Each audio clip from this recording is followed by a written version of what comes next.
think that's the wrong PowerPoint, but how do I'll just go through it real quick, and then we just won't worry about PowerPoint today. That way we don't have to worry about it for the closing song. All right. All right, so today I want to start a series looking at Ecclesiastes. So I know we just read from James, but what we read from James was about wisdom that's from above. And then we also read a text in James 4 that really calls us to step back and just think about life. Think about our life, think about the purpose, think about how to think about life, which is we don't think about tomorrow. We don't just make assumptions like we are in control, like we know exactly what's coming. We actually need to step back. And I think when you combine those two thoughts, I think it leads into Ecclesiastes pretty well.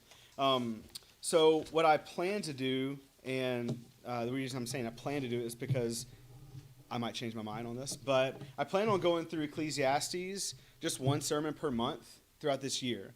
And so what we're going to do today is I want to set up Ecclesiastes a little bit, and then what I'd like to do is go through Ecclesiastes 1. If you know much about the book of Ecclesiastes, it's part of wisdom literature in the Old Testament. So if you're looking for it in your Bible, if you get to Psalms, you're really close. You get to Proverbs, slow down in your flipping because it's right after Proverbs. And then you get Song of Solomon, and so it's all part of this wisdom literature. There are two people that we know of that wrote most of the wisdom literature. That's David and Solomon. For Ecclesiastes, the writer or the preacher does not actually identify themselves, but we think it was Solomon, and there's some good reasons. I'll talk about that in a second. But even the name Ecclesiastes is kind of an interesting title for a letter, for a book. It's actually a Greek word, and it might make sense if you've heard lessons on the church, and you've heard that the Greek word for church is ecclesia. Well, Ecclesiastes, the root of that word is ecclesia, it's church. So when you read Ecclesiastes 1:1, and it says the words of the preacher or the teacher, the son of David, king in Jerusalem, really what we're seeing is that this preacher, this teacher, this wise person is almost gathering an assembly. And these are his words. This is his message. It would be a long message if this was like one sermon. But that's really what he's trying to do is say, okay, I'm pouring this out for a gathering of people, for my people. But the writer doesn't have, or the speaker doesn't have an actual church, especially if we're going to take it as the king of Jerusalem. This is for all his people, but it's really for just all people to observe, to be invited to sit at the feet of this wise person, this wise man, and hear his words. So that's what we're going to do. We're going to open up and we're going to read from Ecclesiastes 1. I do want to make note that there are several visitors, and that's really cool. Really glad that you're able to be here. We don't often mention this because we just don't think, or I don't think to at least, but some people get confused as where restrooms are and things like that. There's a restroom right here, but also if you go out this door and go to the right, there's a restroom. You'll miss it because it's a real small door, but go to the right, look to the right, and it's right there. And if you have any questions about what we're doing today, what you've seen, why we do it, feel free to ask somebody next to you. Unless they're visiting as well, then they're not going to know why or at all. But maybe ask someone in front of you, behind you, wherever it might be. We try to do things according to Scripture the best we can, and also in keeping with trying to show preference to one another. Those are kind of the two things that dictate what we do here at this group. So Ecclesiastes, let's go ahead and read Ecclesiastes 1, and we'll read it in its entirety. The words of the preacher, the son of David, king in Jerusalem. Vanity of vanities, says the preacher. Vanity of vanities, all is vanity.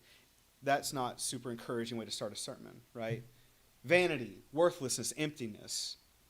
But maybe it's going to get better. Let's keep reading. What does man gain by all the toil at which he toils under the sun? A generation goes and a generation comes, but the earth remains forever. The sun rises and the sun goes down and hastens to the place where it rises.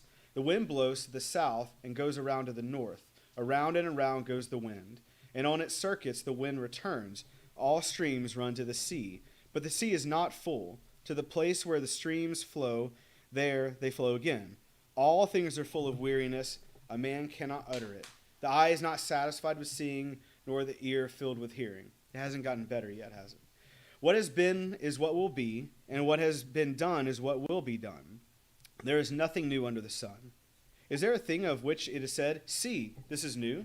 It has already It has been already in the ages before us. There is no remembrance of former things, nor will there be any remembrance of later things yet to be among those who come after. I, the preacher, have been king over Israel in Jerusalem, and I applied my heart to seek and to search out by wisdom all that is done under heaven. It is an unhappy business that God has given to the children of man to be busy with. I have seen everything that is done under the sun, and behold, all is vanity, and a striving after wind. What is crooked cannot be made straight, and what is lacking cannot be counted. I said in my heart, I have acquired great wisdom, surpassing all who were over Jerusalem before me, and my heart has had great experience of wisdom and knowledge. And I applied my heart to know wisdom and to know madness and folly. I perceived that this also is but a striving after wind. For in much wisdom is much vexation, and he who increases knowledge increases sorrow. So if that is just the first point of a 12-point sermon from the preacher, which it's not like he actually divided up into 12 different points, I'm just 12 chapters, but if that was the first point, that's a really bleak point. And I'm going to be honest with you, over the next several chapters, it doesn't get much better. But his point isn't to encourage and to be like, oh, let's rally and be faithful people to God. There was no mention of God in that. There's really hardly any mention of God throughout the whole writing of Ecclesiastes. And I think that's for a couple reasons. The first thing I want to do is I just want to talk about the preacher and his observations. So first off, the preacher is most likely Solomon. You see in verse 1 it says, the words of the preacher, the son of David. But that might not mean an actual biological son of David. So that doesn't necessarily mean it has to be Solomon. But king in Jerusalem. Okay, so son of David, so like a descendant of David, or at least part of the people that have come from David, which again could be a lot of people, but king in Jerusalem. Well, there was a lot of kings, but there weren't that many kings that were over Israel in Jerusalem, like verse 12 says. Verse 12 says that I, the preacher, have been king over Israel in Jerusalem. You see, right after Solomon, you have the divided kingdom. And so there really was no king over Israel that was stationed in Jerusalem. That was the king of Judah that was in Jerusalem. So he really has narrowed down the scope of who this could be, and we're pretty sure that it's Solomon, even though he doesn't list who he is. Another thing that's a sign is when he talks about wisdom. So, for instance, you look at verse 13, and he says, I applied my heart to seek and to search out by wisdom all that is done under heaven. Let's go over to 1 Kings really quick. And in 1 Kings chapter 4, well, let's read 29 through 34 and just see what is said about Solomon and wisdom. So 1 Kings 4, beginning in verse 29, it says, And God gave Solomon wisdom and understanding beyond measure, and breadth of mind like the sand on the seashore, so that Solomon's wisdom surpassed the wisdom of all the people of the east and all the wisdom of Egypt. For he was wiser than all other men, wiser than Ethan, the Ezrahite, and Heman, Calcol, and Darda, the sons of Mahal. And his fame was in all the surrounding nations. He also spoke 3,000 proverbs, and his songs were 1,005. He spoke, that's very specific, by the way. He spoke of trees from the cedar that is in Lebanon to the hyssop that grows out of the wall. He spoke also of beasts and of birds and of reptiles and of fish. People of all nations came to hear the wisdom of Solomon from all the kings of the earth who had heard of his wisdom. So Solomon is blessed with extreme abundant wisdom. And in Ecclesiastes, this preacher says, I applied my heart to seek out and search by wisdom. And then you go later on in verse 16, he says, I have acquired great wisdom, surpassing all who were over Jerusalem before me. My heart has had great experience of wisdom and knowledge. So the emphasis on wisdom and the fact that he says himself, my wisdom has surpassed all others in Jerusalem. We're pretty sure, almost 100% sure, that this would be Solomon. Even if it's not, I would say that the fact that this preacher or teacher has stepped back to observe all of life and what life is about, and the fact that this person seems to have a lot of experience and have had a lot of opportunities to experience life however he wanted to, is reason enough for us to sit at his feet and hear what he has to say, even if it's not Solomon, even though I believe it is Solomon. I want to bring up just two kind of examples from two different movies. Not because I want you to be thinking about the movies, but just to kind of, as we talk through this and talk about the things that the preacher says, maybe you'll find these movies are helpful in your thinking. So the first one is, when I was doing some research for Ecclesiastes, I found that several people like to mention the movie Groundhog Day, which I found was interesting because I only watched the TV version of that, and so I'm like, I don't know if I can promote that movie at all. But it's a Bill Murray film where like he literally wakes up every day, and it's the same day over and over and over again. He's trying to figure out, what is the point of all of this? Like, what's the purpose? He can change things up in one day, but it winds up being the same day the next day, so what's the point? The truth is, the teacher, this preacher that we're listening to, he kind of is saying that. Like, everything is vanity. Nothing changes. I mean, sure, the sun goes up, sun goes down. The next day, sun comes up, and it's just the same day, really. And we don't feel like that in the moment. We think we're doing something important and valuable, but not based on what the teacher or preacher says. It seems like it's just worthless. I'll talk about that in a second. I don't think he's saying it's totally worthless, but that's what it sounds like. It sounds like it's a Groundhog Day type moment. The other movie I thought of was Lion King. Now, I can relate to Lion King a little bit more. It's not relate. I'm not lying. But I'm saying I can like understand it more. I've seen it a lot more. I've seen it since I was a kid. And I thought, like, well, that would be an interesting idea to just consider the words of Mufasa to his son, which seems like it's not just something unique to James Earl Jones playing Mufasa. It seems like that's just what is passed down, is like this idea of it's all a circle of life. You know, like you serve a purpose in that when you die, you somehow are food for another being, another entity, and then it's just a circle. It's all cyclical. Even if that was true, by the way, I don't think it is true. That's just, again, the words of a lion played by James Earl Jones. But even if that was true, what's the point? That thing that you're feeding dies, and that thing that it's feeding dies, and then it's just death in the end. Like there's still no point. So we're left here looking at life and thinking, what is it all about? And I think that's what the preacher is trying to answer. It just doesn't sound very happy or encouraging when you read through it. But the insight that we're given into the reality and the truth of life, especially life not considering God, is just what we just read. All is vanity. Everything flows to the same place. And as we go through Ecclesiastes, it's like the rich will get rich, but then when they die, who gets the rich is someone else. And eventually no one remembers that person. And you don't know where the riches go. It doesn't really benefit the people that you intended it to, because they'll die one day too. And it's just like, what's the point of work and toil and all of this? And that's what the preacher goes into. But again, I want to emphasize the fact that he doesn't mention God at all throughout these first several chapters tells us everything we need to know about the perspective. There's two phrases that we see that this preacher brings up, and I want to make sure we emphasize those and that we give those the attention we need to. The first is where he says, all is vanity. Apparently, he says all is vanity about 30 times. 30 times in a 12-chapter book is a lot of times. All is vanity, vanity of vanities. But vanity doesn't mean total worthlessness. It does mean an emptiness or like an unfruitfulness. It means that it's unreliable. So when you think around you about life, don't think it's all worthless. So what's the point? I mean, if we really embrace that thought, then it takes us to some dark places. And I don't think that's what Solomon is wanting us to focus on. I think what he's wanting us to focus on is how brief life is, how frail it is, how unreliable it is. The word that he's using, and I'm not going to say this right, but apparently is hevel or hevel. And there is a meaninglessness behind that word.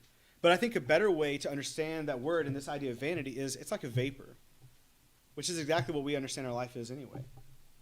We've been to funerals. A lot of times people will talk about how our life is like a vapor. We just pluck that idea out and say, yeah, we're here today, gone tomorrow kind of idea. But that's exactly what this preacher is trying to emphasize in this book. It's a vapor. It's temporary. It's just a mist. That's what life is. So it's not vain in that there's no point at all. It's vain in that it's unreliable and it fades quickly. So picture a vapor when you think of vanity. That's what life is. That's what work is. That's what relationships are.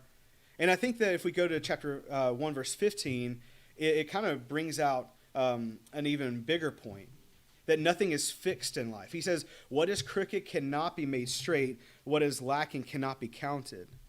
Nothing gets fixed. It just keeps going.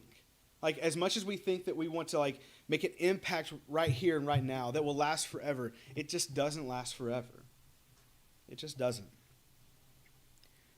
What can we really do to leave an imprint on this world that will be lasting just the way we intended to, and will, like, satisfy us and fill us up? Oh, yes, now I can die a happy man because I know I made a lasting impact.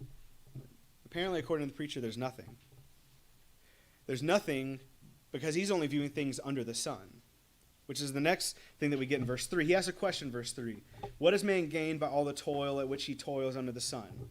So, I brought up Lion King, right? Everything that Mufasa was showing Simba, that was all just the stuff under the sun. As far as the eye reaches, that was just under the sun. Everything the preacher is considering here is stuff under the sun. It's on this earth. He's not thinking about what's beyond this life. He's not thinking about eternity. He's not thinking about God. He's just thinking about what is the point of all of this that I'm looking at and seeing right now. And that's what causes us to think, well, it's vanity. There's an emptiness. There's a frailty to all that we see. The idea of under the sun is used somewhere around 25 to 35 times. That's a big range, but I saw both those numbers, so I'm going to say that's just the range. In this one book, we have vanity emphasized and we have under the sun emphasized repeatedly. And that just shows the preacher's vantage point and his perspective. There's no consideration for God or anything beyond the earth, at least not until the very end. And if you look at question 3, we're going to reread verses 4 through 11, because he asks a question that's really important. What does man gain by all the toil at which he toils under the sun? Let's ask ourselves that question. What do we gain from all that we do on this life, or in this life? Well, he says a generation goes and a generation comes, but the earth remains forever. Okay, that doesn't really answer that question to me. The sun rises, the sun goes down, and hastens to the place where it rises. That still doesn't really answer the question for me. The wind blows to the south, goes around to the north. Around and around goes the wind. On its circuits, the wind returns. All streams run to the sea, but the sea is not full. To the place where the streams flow, there they flow again. I think the picture we're getting is that things that are happening around, they're just going to keep happening. So what's the point of all your toil? Doesn't sound like there's much point. You're not going to change the fact that the sun rises, the sun goes down. You're not going to be able to change the fact that a generation comes and a generation goes. What we know is true is that if we live in this life and we stay alive until Jesus comes back, that we're going to die, most likely, unless he comes back first. Nothing is satisfied. Nothing is changed. He even says nothing is new. He says what has been is what will be in verse 9. What has been done is what will be done. I mean, I think I have some pretty great ideas sometimes. It's humbling to think, well, you might be really smart, but someone's had basically the same idea as you. I know there's a lot of inventions. I know we patent things, and I think that's really cool. I like watching Shark Tank to see, the new ideas. The truth is, it might be a different application. Someone's already thought about it. Like, everything has already been done, is what the preacher says. And everything is transitory. Everything is in transition. It's a vapor. It's a breath. It's futile. So, again, it doesn't sound very encouraging. We were going through Ecclesiastes in a meetup study one time, and I felt like every single study, I was just like, I having to emphasize, just hang in with us, okay? Like, we're going to get somewhere, but hang in with us, because it just sounds bleak. And that's what it is. That's what life is without God, according to one of the wisest people, if not the wisest person to ever live. So, what is the point? What is the whole point? Well, I have 3 main applications for us. This is just meant to kind of set up the rest of Ecclesiastes. Three main points for us. The first is we need to have a different perspective than under the sun. Like, this is not all there is. What this preacher is saying is, this is what I see when I just look under the sun, when I don't consider God. when I don't look above, when I don't think about what else is out there. So we need to change our perspective. We don't need to just have an under the sun perspective. That's not why we work. That's not why we build relationships. We don't do that because we're just here on this earth. We do that for a higher purpose, a higher calling. So don't think about your work as just a reason to gain things here and now. Think of it as a reason, and think of your motivation, your purpose in work and relationships and all that you do as being in service to God, as being to actually please him, to do something good with what he has given. Not that it makes anything great for you now. That's not the point. But it's just like being good stewards of what he has given us. Now, what Solomon did with all that he had was he kind of messed up a lot. I mean, you read through the life of Solomon and you understand that he followed other gods because he had all these opportunities and he married all these women and he had all these riches and he followed other gods. He was not a good steward with what God gave him, with the opportunities that God blessed him with. So we need to change our view. We need to find purpose even in what we see around us, even in our work under the sun. We find purpose in it because we don't just look at things without considering God. We consider God in all that we do. The second point is that we need to realize the frailty and the fleeting nature to this earth. It truly is vanity. So just think about time. It's kind of funny. I was talking about this with Liz, and she was like, and she brought up time, and she was like, I think time is the best example. And I had this in my notes. I was like, all right, that's two people that think that way.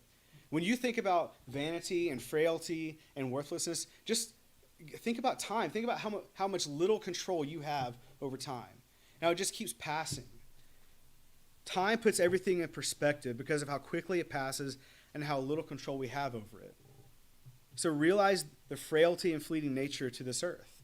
What that should cause us to do is to do something that we see Paul emphasize in Ephesians, and that's redeem the time. Not that we can literally buy back time, but make the best use of the time that we have. Not because we're going to make great things on this earth and that's all there is, but just it's what God has given us. And it's frail and it's fragile. And it's something we can't buy back. It's something we can't get more of. We only have the time we have. So make the best use of the time you have. And the last point, the third point, is that wisdom helps us see things clearly now, and it helps us look to God. Wisdom isn't the solution to make everything in life okay. Like sometimes we want to say, hey, we need to take in wisdom and live by wisdom, and our life will be good. Well, this preacher says he applied his heart to seek and search out by wisdom all that is done. So wisdom is his foundation. He's observing everything done under the sun. And what does he say? It is an unhappy business that God has given to the children of man to be busy with. So don't think of wisdom that God has given you, God has given us, as just a way to make good things here. Make good things pleasant for us right now. Even wisdom is not the solution. If we don't consider God, if we're not considering beyond this life and things outside of the under the sun perspective, wisdom is still worthless. Even wisdom is vanity, according to the preacher. And this man says that he saw everything that is done in verse 14, and behold, all is vanity, and is striving after wind. I don't know if I've ever thought about trying to actually grasp the wind, catch it or something like that. I remember trying to catch lightning bugs in canisters and bottles, and I was pretty good at that. But I've never tried to catch wind and grasp it, and try to hold on to it even for a moment. Well, it's it's gone. You might think you have it for a second, but it's gone. And that's what life is. That's what wisdom is when we only look under the sun. All about life and all in life is vanity unless we step out from under the sun, we broaden our perspective, and we actually take God into account. As the preacher concludes this chapter, he says, I said in my heart, I have acquired great wisdom, surpassing all who were over Jerusalem before me. My heart has had great experience of wisdom and knowledge. I applied my heart to know wisdom and to know madness and folly. Why would he want to know madness and folly? Because he already had the wisdom. Maybe there's something else out there, and he just wants to take it all in. And I perceive that this also is but a striving after wind. For in much wisdom is much vexation, and he who increases knowledge increases sorrow. So this sets the stage for reading the journal of Solomon's efforts to just understand life, to view life from the lens of wisdom. But it's not viewing life from the lens of godly wisdom where we consider what is outside of this earth. So over the next, 11 months, we're just going to walk through Ecclesiastes. I want to reiterate the 3 points. That way we're not just left thinking, this is awful. Everything here is just terrible. That we need to have a different perspective than the under the sun vantage point that the preacher has. We need to realize the frailty and the fleeting nature to this earth. And we need to see wisdom as a way of drawing closer to God and to look to God rather than just how do we live our life here the best we can. There is more that God has planned for. I feel like that it would be it would be strange for me to not at least go to the end of Ecclesiastes and point out the conclusion, even though we haven't gotten there yet. Even with books that I read, it's hard for me not to go to the end. I don't care if it's a mystery and I'm like, oh, the tension, I got to go to the end. So let's just go to the end of what the preacher is going to conclude. He says in Ecclesiastes 12, it says verse 9, besides being wise, the preacher also taught the people knowledge, weighing and studying and arranging many proverbs with great care. The preacher sought to find words of delight, and uprightly he wrote words of truth. The words of the wise are like goads, and like nails firmly fixed are the collected sayings. They are given by one shepherd. My son, beware of anything beyond these. Of making many books there is no end. Much study is a weariness of the flesh. The end of the matter, all has been heard. Fear God and keep his commandments, for this is the whole duty of man. For God will bring every deed into judgment with every secret thing, whether good or evil. How does he get from all his vanity under the sun to that? Well, that's what we're going to take a look at. Just one time per month. We're not going to be just filled with vanity, every Sunday or anything like that. But we're going to get there. We're going to get to this perspective of, hey, this is the conclusion. You step outside of this life and you think, you know what? Now that I see God, now that I consider God, now I can approach life a little bit differently. And the way he has concluded to approach life is fear God and keep his commandments. So let's take God into account as we make decisions. Let's fear God and keep his commandments. Not because we want to make life here grand for us, but because there's something beyond this life. It's not just about under the sun.